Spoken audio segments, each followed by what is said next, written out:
back to another Marriage Monday. I'm Nina, I'm Gerard. and today we are going to talk about just different things that I think that any married couple should know before, any couple should know before they get married. First and foremost is religion, because you want to be on the same page if you're going to be married. Yeah. No matter what color or what background you come from, if you both are set on the same religion, same beliefs, Yeah. everything will go much smoother. That's right. Because you can't be unequally yoked, because you'll be here, the other person will be here, and they'll like pull you down, and somebody's gonna have to fall, somebody's gonna fold.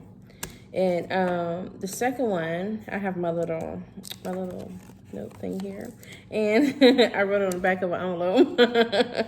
The second one is when you have children. Were you so anxious to have children? No. No. Because you didn't in your first marriage. No. And I was kind of reluctant at the time, but having children now was a good time. But I definitely was not looking forward to having any kids at the moment. And when I met him, I was like, I'm going to have a whole bunch of kids. And honey, after that second one, I said, oh, no. It ain't happening. So that's number 2. And where you live, now I'm just going to tell you off top, I think, and I didn't follow my own advice, but this is why I'm telling you, so you can learn from me and my mistakes. But I think you should continue to stay with your parents and save that money until you get married. I kid you not. Save that money. Keep it, rolling in your bank account, and don't touch it, until you get married. That's what I think. So where you live, I feel like that's dependent on the couple, and let it be your marriage, not your marriage and your homegirl Twan and his best friend Kevin, and let it be your marriage. So whatever you guys agree upon, it doesn't matter what anybody else think. The marriage is between you two, so that's important. You got something to say, baby? It's just even when you start off dating, usually that's a touchy subject, but start off separate houses and then agree on one place. Yes. After you're married. Yes. Don't strike up beforehand. No. Yes.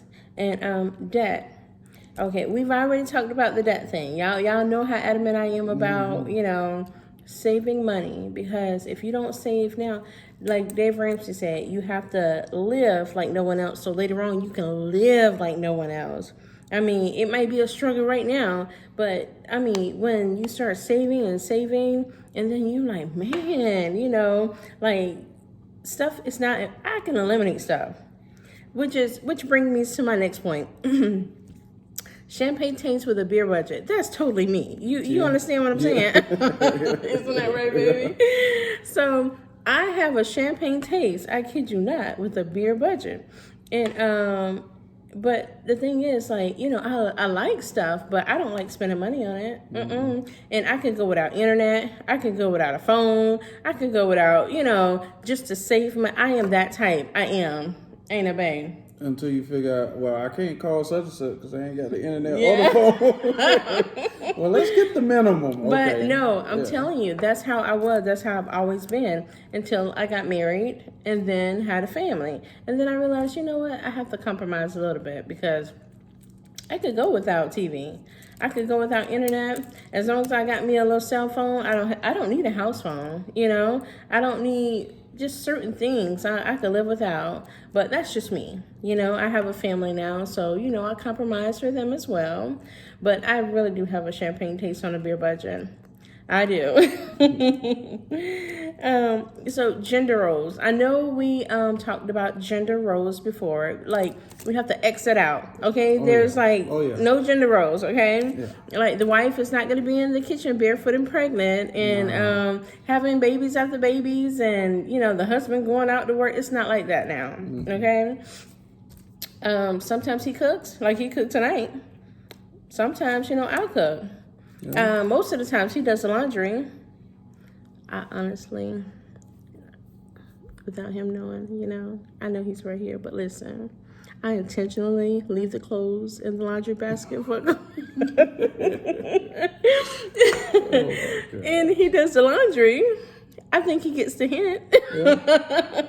And he does a good job at it, but I know he doesn't like to fold, So when he wash and dry, he set them aside and I fold it. So that's the agreement that we have.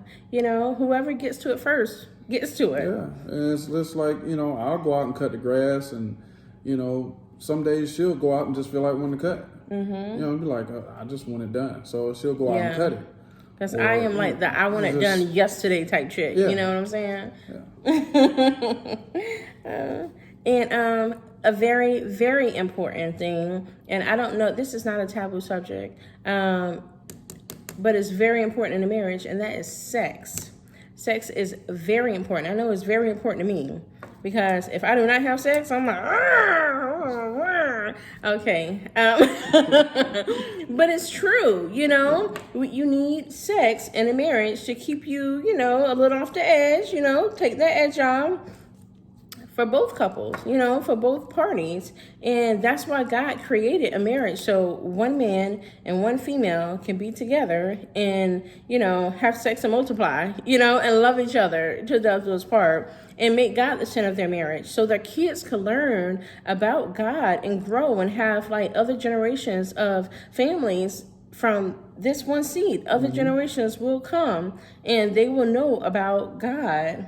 And that is the first, this is why God instituted marriage. Yeah. Exactly. Oh gosh, and then the dreaded subject of the in-laws.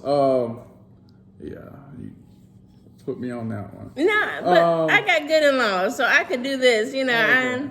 And we have good in-laws. He loves my mom. I love his moms and pops. But it's one of those things, You love your in-laws, but both of them love, their children, but you got to keep them, out your business, out your house, You don't want them, you just can't let them run your house. Exactly. It's not their house. It's your house. And they ain't your baby because you are a grown man. You know what I'm saying? Yeah. You are a grown woman, okay? So you may have always, in mama's eyes, be her baby, but guess what? You were grown, especially the man folks. That's still my baby. And I was like, okay, I understand that. And I'm not going to be that type of mama. Mm-hmm. I'm not going to be that type of mama. Yeah, okay. Yeah, okay. No, but really, I'm not. I'm not, because I know it's important to leave and cleave. You know what I'm saying?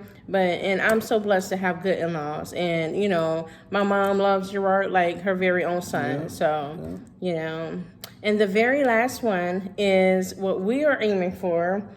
This is our retirement goals. Come on, I get retirement goals? And our goal is, honestly, I want to be retired in 20 years. And I'm 36 right now. So by the time I'm 56, I want to be retired. Definitely before I'm 60. I say 56. So that's my goal. Yeah, because it's sad to see, our older people going back in the workforce just because they didn't have that money set aside when they got finished actually with their 20, 25, 30 years. Yeah. And they be just, they're working to pay off a mortgage or something else that they shouldn't even be paying on. Yeah, because Social Security, it takes more than Social Security now. Yes, it does. You got to have a savings. I mean, save up, put that 401k. If the job matches it, please, at least do the minimum. I'm telling you, it's important to save up for retirement. It's important we could scale back a little now for the future. Mm-hmm. That's important. So those are the different thoughts that we thought that, couples who are thinking about marriage should take into consideration.